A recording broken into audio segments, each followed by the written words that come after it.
皆さんこんにちは、山崎です。前回ロンダートバク転宙返りまでの解説が終わりました。次はですね、鉄棒の車輪の解説に行きたいと思います。細かく説明していきたいと思いますので、皆さんぜひしっかり見ていただければありがたいです。それでは早速いきましょう。ゴー。はい、それでは解説に参りたいと思います。まずはじめに鉄棒を中心に線を引いて分かりやすくしたいと思います。こんな感じです。このような形で線を引いて分かりやすく解説していきたいと思います。それでは送っていきます。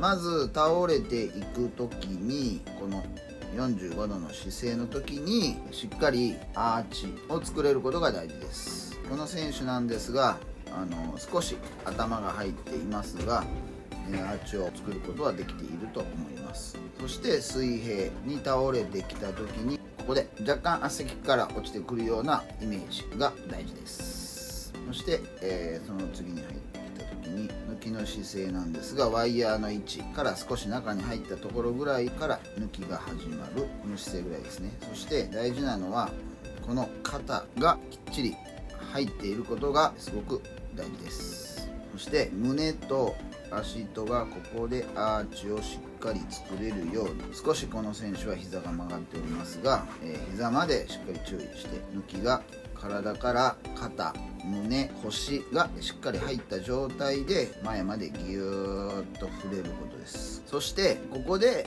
次に大切なのがアフリの姿勢の時にアーチが作れることがすごく非常に大事です。この時に大事なのは胸を下に下げる、足先を上に上げること、そして腰が曲がらないことがすごく重要になってきます。そして胸を下げたままの姿勢でこの時にしっかり肩に角度をつけないでところでできるだけ体を上に上がってきてほしいと。そしてここからは肩と手首で上にしっかり突き上げる。その時に胸が出ないようにしてもらって、ここで今上に少し伸び上がってますよね。この感じです。バーが上にしなるはずです。そしてバーの上に乗った時にきちっと倒立の姿勢に戻る。このような形で車輪の一周を行ってもらいたいと思います。そしてもう一つ大事なことはずーっと来てここです。抜きの際に肩、胸、腰が入った姿勢のまましっかり前に送ることが大事です。そして送りながら一気に下にひっくり返る。ここをすごく重視していただきたいと思います。ここの跳ね返りが上の部分のここの跳ね返りにつながってきます。そしてその車輪の軌道を少し見るときに私はこんな感じの長方形の感じをすごく重視して見ています。この長方形のこの角のポイントですね。そこに見る目を合わせます。そしてもう一度車輪を見ていきたいと思います。含む時にちょうどこの角の時にアーチが作れているのか、そして、含んだままの姿勢で入ってきてだいたい抜きがここですね。この姿勢の時のポイントに入ってきた時にギュッと抜けて、そして腰肩胸を前にギュッと送る。その最後のポイントが次のこのポイントですね。胸下、足が上、そしてひっくり返って次突き出す。より大きくしようと思えばこの正方形のポイントがもっと横に広がる。そして、伸び上がってきて必ずバーに一度乗った時に倒立になると。このような車輪が、10回ぐらい同じリズムで、強さは別としても同じリズムでできることがすごく大事に、なってきますので、そのような形でぜひ一度見ていただければいいかなというふうに思います。はい、それでは今の解説を、女子の段違い平行棒の方で同じように解説してみたいと思います。横軸と縦軸、そして、長方形を作った段階で当てはめていきたいと思います。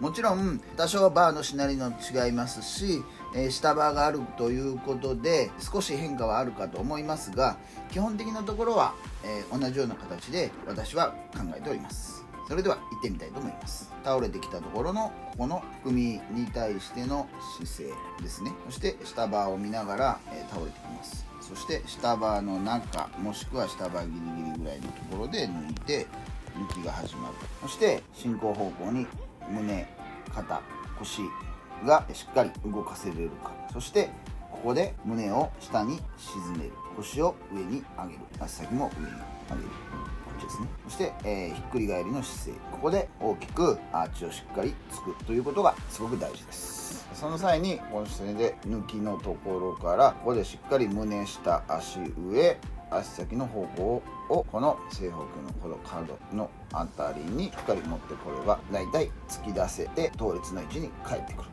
という車輪を、これも10回ぐらい同じリズムで倒立の姿勢に戻ってくるというところを意識しながらぜひやってもらいたいと思います。含んでいきながら下盤見て抜き、腰を前、胸肩前、胸下足上、手首と背中で突き上げ、バーの上にしっかり乗るを十分注意してぜひ車輪をやってもらいたいと思います。